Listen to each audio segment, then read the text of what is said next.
Hello दोस्तों। आज मैं आपको मेरे दीदी के कमरे की मुलाकात करवाने वाली हूँ।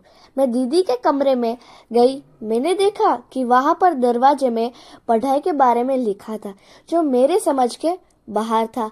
उसके बाजू में एक टेबल था पढ़ाई का, जिस पर एक पृथ्वी का गोला रखा गया था, एक घड़ी थी और कुछ किताबें थी।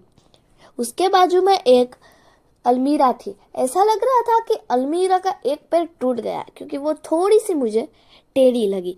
उसके सामने एक पीला रंग का टेबल था, जिस पर कुछ नहीं रखा गया था। उसके बाजू में एक बड़ा सारा बिस्तर था, जिस पर एक नरम भालू का खिलौना रखा गया था, एक नरम शेर का खिलौना रखा गया था।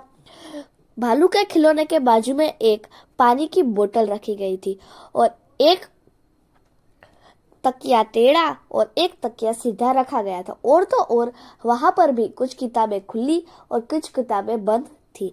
उसके बाद अगर हम छत की बात करें तो छत पर एक पंखा था और एक रात के लिए लैंप था।